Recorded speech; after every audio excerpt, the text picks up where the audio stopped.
Sunday in sunny Chicago, Bears host the Steelers. And there's a lot of Caleb Williams critics and doubters. I am not one of them, although I do think sometimes I'd like to see more consistent accuracy. But for the doubters and critics, this is a game that you are waiting to see, right? Because Pittsburgh punishes you. They forced 11 turnovers with Daniel Jones and Drake May. Those teams are combined 17-4. And those teams are better than Pittsburgh. But Pittsburgh beat them because they took the ball away. The Steelers are 5-0 when they win the turnover battle. And it's the only way Pittsburgh is going to win this weekend. Why? Because Aaron Rodgers is not 100% and he's old and they cannot run the football. Okay, so Pittsburgh is, last week, they played Cincy, 4 touchdowns, 2 are on defense. That's how Pittsburgh wins now, especially with Aaron probably playing at about 75, 80%. The running game is bad. It's not getting better. So this should be a low-scoring game. Whoever wins the turnover battle probably wins the game. That's how Pittsburgh's going to have to win. And it probably should be one of those games where Caleb Williams plays in structure. And it's kind of boring. Boring will win because I think Chicago's the better team and they're at home. And they have the better offense, and the weather's not going to be an issue.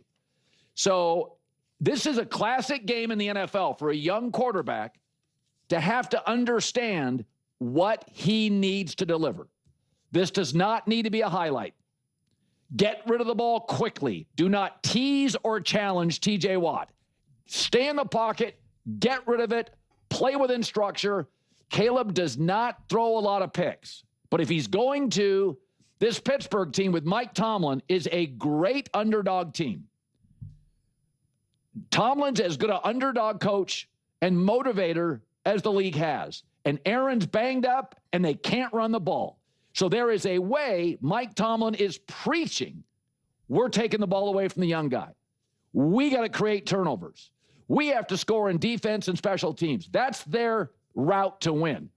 Chicago can win multiple ways. But the absolute way they'll lose is to play into Tomlin, which is turnovers and giveaways.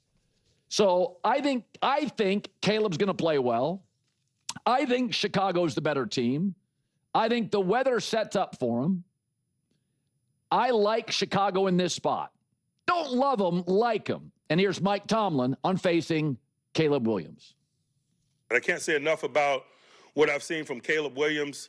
Certainly, I had studied him a lot, being a young guy in this league and an NFC guy, but just really impressed with his physical talents, his ability to throw the football, his accuracy, his arm strength, his ability to extend, his ability to see the full field while doing so, minimizing negativity, the creativity associated with his escapability and play extension is really challenging. It appears Mike is expressing approval of Caleb Williams' precision as a passer. I don't intend to dwell excessively on Colin's previous skepticism regarding the quarterback or his current tendency to admonish those who initially shared his doubts. This includes his past assertions about the significance of the Tyson Bagent contract and his predictions of friction between Caleb Williams and offensive coordinator Ben Johnson. I've already observed Chicago Bears supporters actively responding to these points across various platforms. Not just my own content. Consequently, I won't reiterate this critique with every new opinion, but the inconsistency is certainly notable. At this juncture, I prefer to analyze Caleb and the Bears from a more conventional, present-focused standpoint. This upcoming matchup feels genuinely winnable for either squad from my perspective.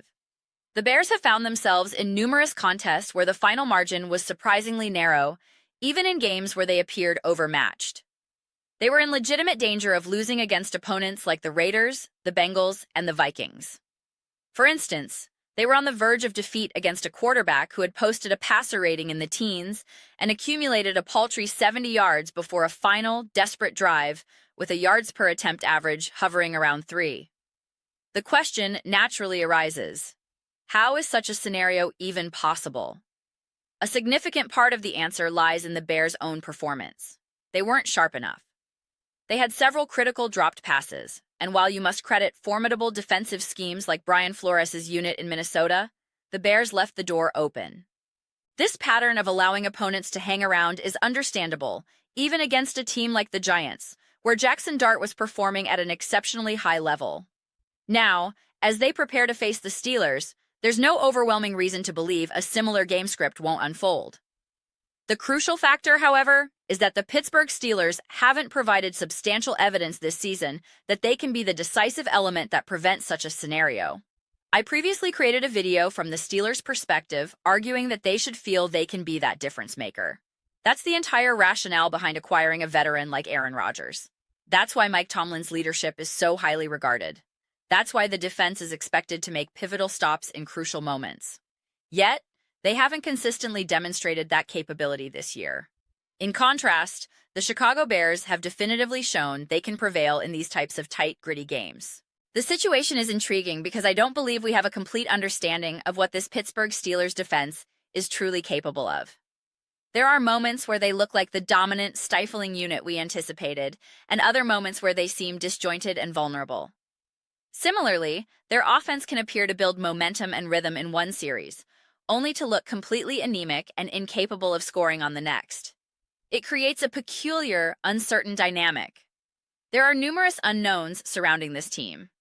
Last week, while I couldn't predict every outcome with certainty, I felt I had a reasonable grasp of how games would likely unfold and the general quality of play we would witness. This week, however, there are several matchups, including this one, where I lack a strong sense of confidence regarding the caliber of football we are about to see. Colin has presented various scenarios, emphasizing that Caleb simply cannot turn the ball over. They must avoid interceptions and fumbles. This line of reasoning feels somewhat arbitrary to me. It comes across as a generic talking point trotted out for this specific context. The Bears, and Caleb Williams in particular, haven't established a pattern of being turnover-prone, especially regarding interceptions. To highlight that as the primary concern at this moment feels redundant. You could apply that same logic to every single team in the league. The conversation would carry more weight if Caleb had a documented history of ball security issues. Then the directive to just protect the football would be a logical focal point. But since that isn't the case, it feels like a platitude you could attach to any young quarterback, particularly one whose team is winning games by narrow margins without committing turnovers. The discussion just feels slightly off-kilter. Adding to the complexity is the Bears' point differential, which is either negative or minimally positive, facing a Steelers team that is also specialized in finding ways to win close games. Both teams are very much in the process of self-discovery. Now, factor in the opponent. They might be starting Mason Rudolph, or they might be fielding an older Aaron Rodgers who is wearing a brace to protect a broken wrist. The entire situation is both weirdly specific and shrouded in a massive question mark. Is Aaron playing or not? If it's Mason Rudolph, which version will show up? Will it be the competent, game-managing backup, or will it be the disastrous version that renders the game non-competitive? With backup quarterbacks, it often feels like a coin flip. They either perform unbelievably well, sparking conversations about a future starting job, or they play so poorly that the game becomes unwatchable. With Aaron Rodgers, the uncertainty is of a different nature. A broken wrist isn't a vague injury like a sprain or a tweak. It's a concrete, significant medical issue. He's reportedly going to wear a brace, but what does that truly mean for his functionality? How much does it inhibit his throwing motion, his velocity, his accuracy? Is it purely a pain tolerance issue? The lack of clarity from the Steelers organization creates a nebulous environment. In such an ambiguous situation, a team like the Chicago Bears has a prime opportunity to demonstrate its mettle and establish its identity. The mindset should be, great, you have uncertainty. You don't have all the answers. That's the opening we need to seize control and come away with a victory. This is precisely how they managed to secure wins against the Raiders, the Giants, the Bengals, and the Vikings, by capitalizing on the mistakes and inconsistencies of their opponents. To be fair, the Steelers are undoubtedly thinking along similar lines. Their perspective would be, this Bears team has relied on other teams underperforming. We are going to prove our worth by playing a consistent, high-quality brand of football that will be too much for them to handle. I genuinely view these as two relatively evenly matched teams. The single biggest variable that could completely disrupt that equilibrium is the quarterback situation for Pittsburgh. Depending on who starts, Aaron Rodgers or Mason Rudolph, and which version of that quarterback we get, the entire trajectory of the game could be thrown into a loop. Therefore, I don't see how anyone can feel confident in predicting how this contest will unfold. I am personally hopeful that Aaron Rodgers will be healthy enough to play effectively. I would enjoy watching that. Conversely, I'm also oddly optimistic that if Mason Rudolph starts, he will at least be a competent game manager who can operate the offense effectively, rather than being a complete disaster.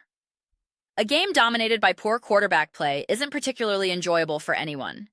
Even as a neutral observer or a Bears fan, do you truly want to see an injured, compromised Aaron Rodgers or a completely ineffective Mason Rudolph? That doesn't feel like a legitimate, satisfying victory. I understand Bears fans want to dominate a rival, but defeating a severely injured veteran isn't the same accomplishment.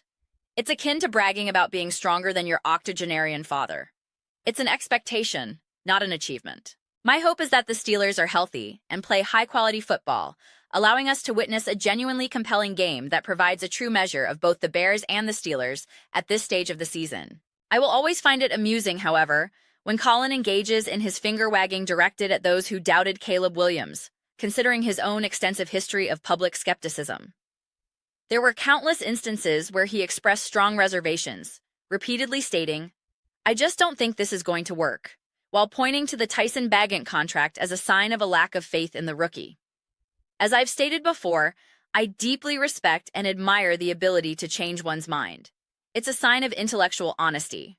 However, you cannot dramatically shift your own position and then turn around and chastise others for having held the very opinion you so recently championed. Perhaps if several years had passed, it would be a different story. But to do so within the same season, over a matter of a month or two, feels disingenuous. That's a bridge too far. But those are just my thoughts. I would absolutely love to hear yours. What is your perspective on the Chicago Bears and Caleb Williams? Do you believe they will maintain their positive momentum and secure a victory against the Steelers this Sunday? Let me know your opinions in the comments section below. I read every single comment, so whether you find yourself in agreement with me or you think I'm completely off base, let me know. We can get into some lively discussions, we can engage in some spirited debates, but ultimately, let's remember to have some fun with it all. Please do consider subscribing. We are building an amazing community here, and I would absolutely love to have you as a part of it. I want to build something that we all feel genuinely connected to, something we're truly excited and proud to be involved in. I believe we are well on our way to achieving that. Please don't forget to give this video a thumbs up as it genuinely helps with the visibility and the platform's algorithm.